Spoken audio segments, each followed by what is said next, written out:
எல்லாரும் பிள்ளைகள் எல்லாரும் பெத்து வளர்த்துனுங்க சார் இருக்கிறோம். இன்னைக்கு நீங்க எல்லாம் பண்ணினதுக்கு அப்புறம் இத்தனை அமைச்சர் இத்தனை போலீஸ்லாம் வந்து எதுக்கு ஆகுது?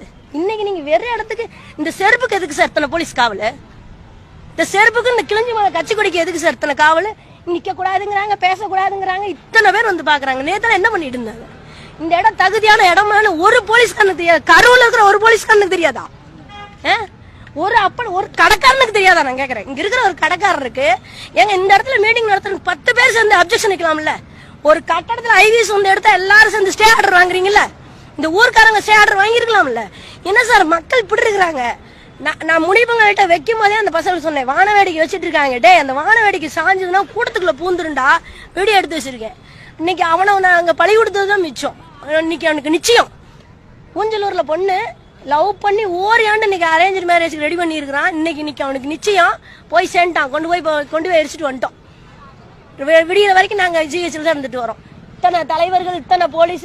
இந்த அம்மா அப்ப போலீஸ்காரமா வந்து சொல்லுது, இந்த செருப்புக்கு காவலுக்கு இங்க நிக்காதீங்குது. நேத்து என்ன பண்ணிட்டு இருந்துச்சான்? ஒரு போலீஸ் கூட இந்த இடத்துல நின்று அந்த இடத்துல நின்று யாரும் சொல்ல கிடையாது. இது மேல ஏறி தாவரானுங்களே, பாத்துருக்கலாம்ல? பசங்க சார், ஸ்டூடெண்ட்ஸ் எல்லாம் கண்ட்ரோல் பண்ண முடியாதுங்க சார். டிரான்ஸ்பாரத்துல ஏறானுங்க, மரத்துல ஏறாங்க. இந்த மரம் முறிஞ்சு அந்த சீட்டு மேல விழுந்து, சீட்டு ஜெனரேட்டர் மேல விழுந்துதான் சார் ஸ்பாட் அவுட். அதுல செத்து தூக்கிட்டு போனதுதான் சார் கிரௌடுக்கே காரணம்.